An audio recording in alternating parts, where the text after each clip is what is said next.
What a weekend at Arnie's Place, but Mark Leishman at Bay Hill certainly wasn't the only one to capture a win yesterday. We're going to take you through the highlights across the circuits, so pack your bags and let's go touring. Someone who joined the leaders momentarily yesterday showed off his navigational skills around a tree with a brilliant shot that set up what would be a birdie. You may have given up hope if this was you, but have no fear. Michael Breed from The Fix breaks down how this Rory McIlroy move could be yours. Now, Rory loves to get his fitness on, but so does the world #1 Dustin Johnson, and today kicks off 5 straight days of sweat sessions with DJ. His trainer Joey D and see if our own Matt Janella can handle the real deal workout the top player does on a regular basis. It's all ahead as Morning Drive starts right now.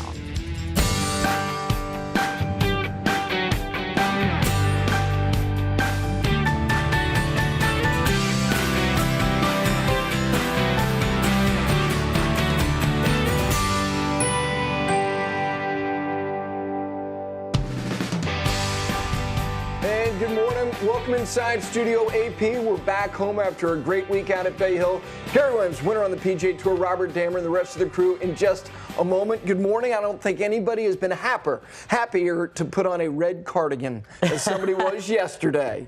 He couldn't quite pull it off the way the King did. But nobody could. But it was nice, though. It did look good. And, boy, he played so good down the stretch. Did. Leishman did. I mean, he earned it. He earned it with that putter. He did indeed. Let's see how he did it. Let's take a look back on what happened on Sunday. And Rory McIlroy was trying to make a push. Lengthy tee shot, but he's got tree trouble here on 16. You're downplaying it by saying lengthy. This is about 370-ish off the tee. It's ridiculous.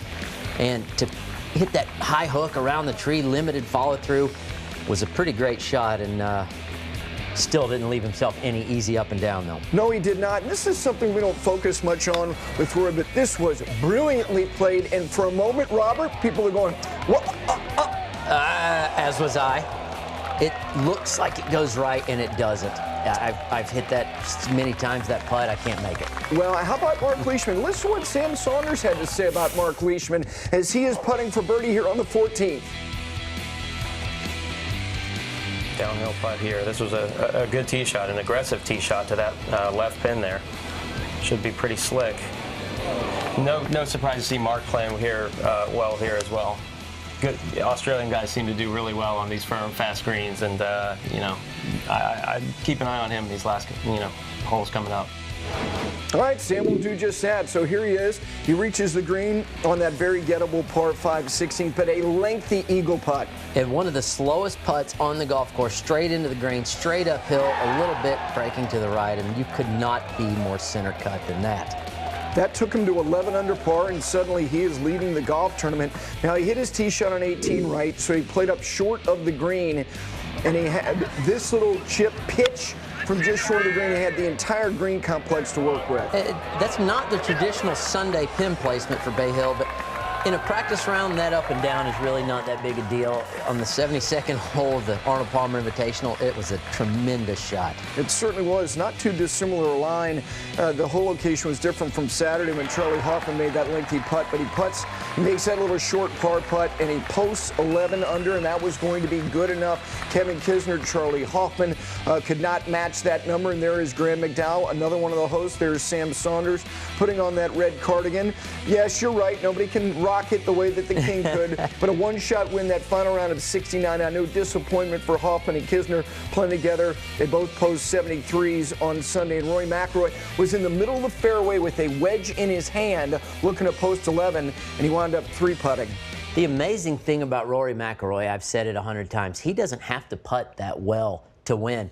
He putted poorly and almost won. I mean, he was right there. Had he made the putt on the last hole instead of 3-putting, it would have forced a playoff. And the first 2 rounds especially were just awful putting, but he's so explosive with his driver and his irons. Yeah, I mean, he has 3 starts this year, and his worst result is a tie for 7th. And then you can add that worldwide start in South Africa where he lost in a playoff where he finished 2nd. So 4 worldwide starts, 2 fourths, a 7th, and a 2nd. But let's focus on the gentleman who won for the 2nd time and the way that he did it. Statistically, if you are first in greens hit in regulation and you're 2nd in strokes gained putting for the week, you are likely to, if not win, be right there, and that's what he did. Well, you don't have weeks like that often where everything goes together and everything's clicking, because I know he said he drove it well in the post-round interview, so driving it well hitting all the greens and making those putts on treacherously fast putts. I mean, they were rolling over 13. That's almost U.S. Open speeds.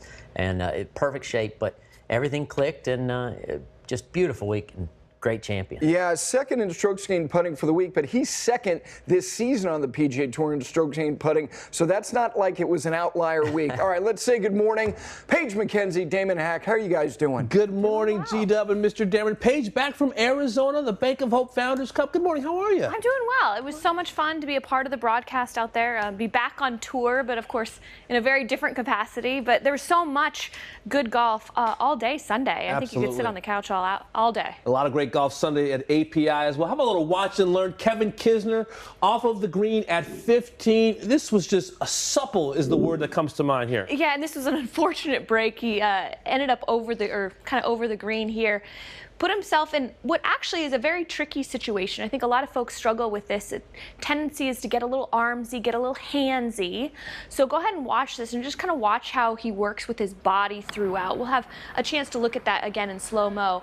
But an excellent executed shot. You almost think all the bad luck that happened on that hole, but you can see that hands in front of the chest the whole way. Yeah. I think that's the key here on those pitch shots, where the tendency is to get a little bit all about your hands and arms. Is don't be afraid to go ahead and move that chest and arms together. So good hands doesn't mean, you know, he's doing this. Because a lot of people say, oh, he has great hands, he must be doing something magical with his hands, but his hands seem pretty passive there. Is that? Correct. Okay. In this particular shot, yeah, absolutely. All right, and that's also very good considering what he did on 12 when he struggled a little bit with a similar shot. Here's Rory with a birdie putt. Yeah, and I love this sequence of events. So as he's approaching this putt, it's all about target focus. Okay.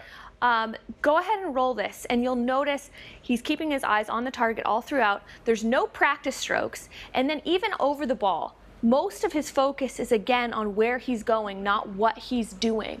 I think this is really important when we get into those pressure putt situations, is really keep in mind that you're hitting the target, you're not hitting the ball.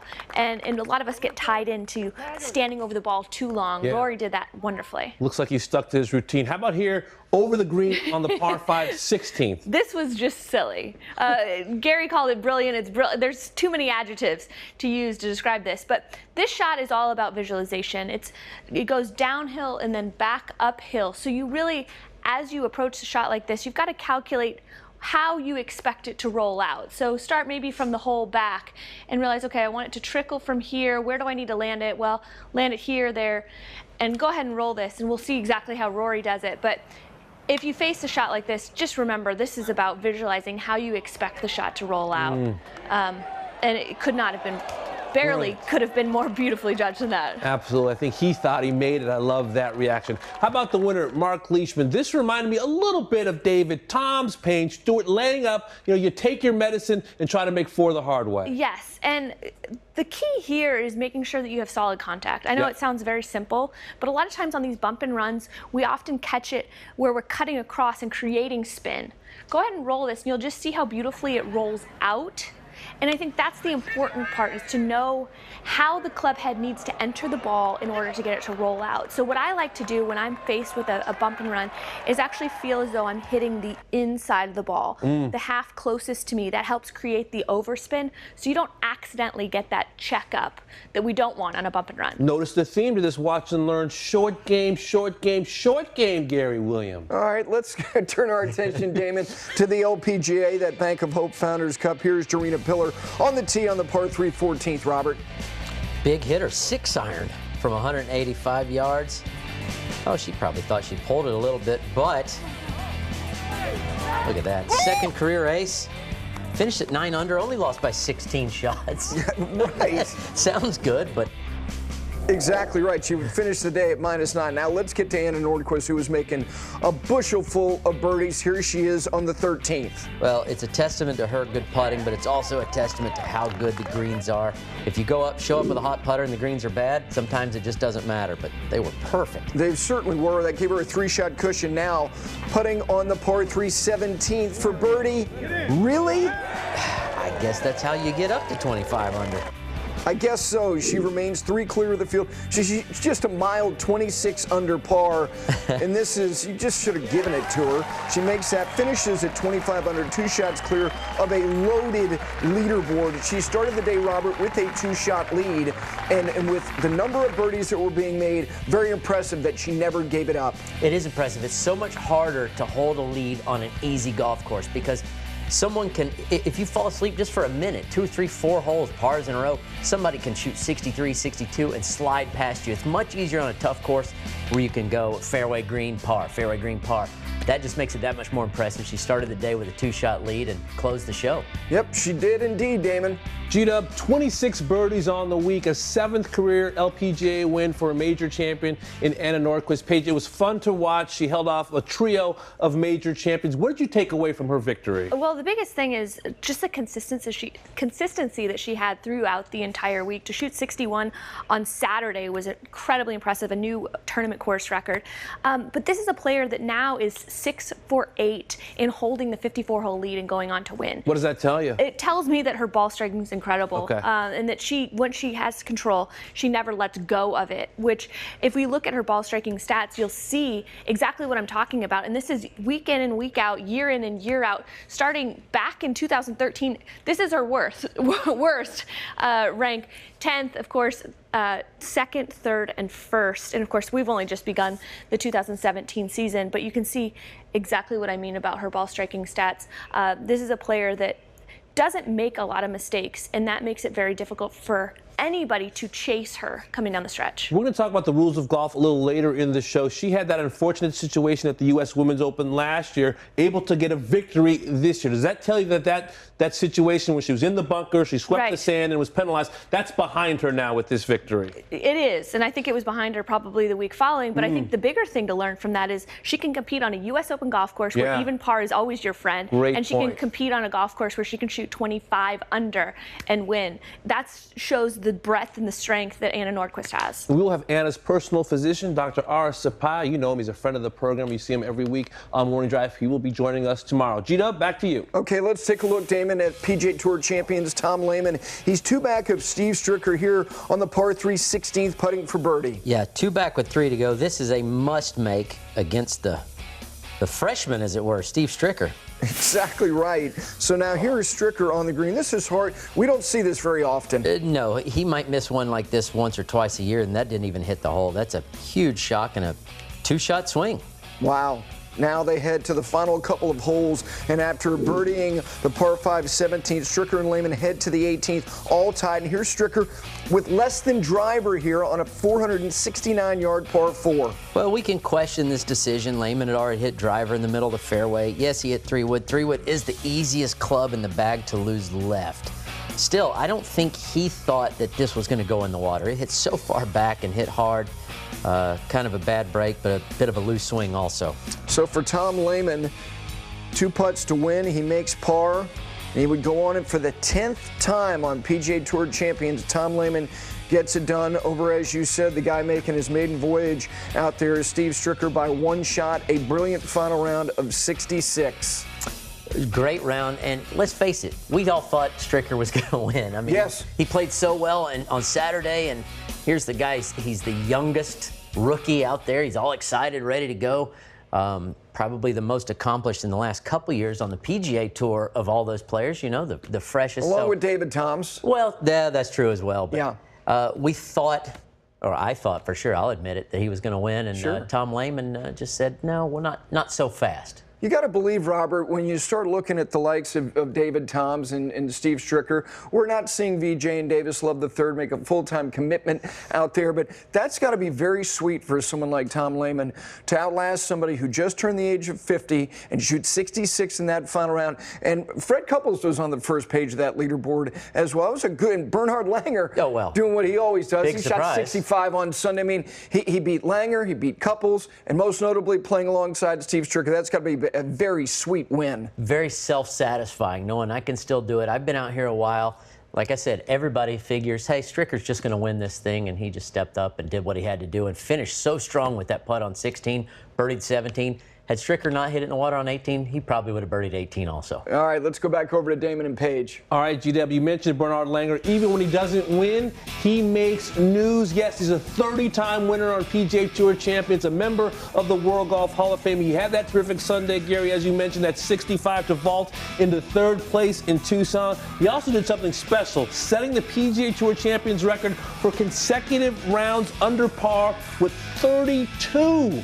That clips Gil Morgan's record by one. Currently, Colin Montgomery has 30 consecutive rounds under par. You see Annika Sorenstam and Lydia Ko at 29. Lydia caught Annika in 2015. That streak ended for her at the ANA Inspiration. Tim Petrovic on the PGA Tour has 26 consecutive rounds under par. Paige McKenzie, you know how hard this game is, but you also know that players can sometimes get on a roll and make it look easy. What impresses you about this man? Just think about trying to get 4 rounds under par. I mean, I think most professional golfers say, if I can start the week and have 4 rounds under par, it's going to be a great week for me. Right. And then consider what 32 straight rounds means. And you start to understand how impressive all of those streaks are, but the fact that his is still active and we might see even more. You know what it means? It means he's back on the range this morning working on his game. Let's send it back to LT for some social.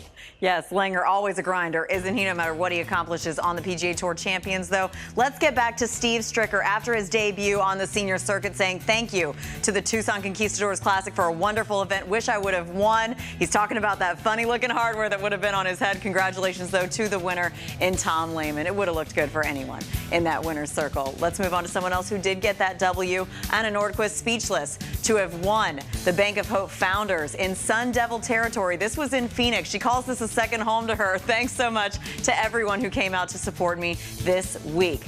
And let's keep it going on social media to Rory McIlroy. What a final round charge from him at Bay Hill Club and Lodge. He said finished with a couple of birdies. Quite literally, if you check out this photo, short this week. But I enjoyed another memorable week at the Arnold Palmer Invitational. Clearly fans in the gallery, and these ducks right here getting an up-close and personal look of Rory on the greens. And he's got that putter in hand. Perfect transition to what is still ahead, because coming through in big moments, that's what it's all about. Mark Leishman, he emerged from the pack with a putting prowess down the stretch to win. Our tour pros are going to take you through the ultimate pressure putting lesson so you can put on a show of your own. Morning Drive on a Monday will be back right after this.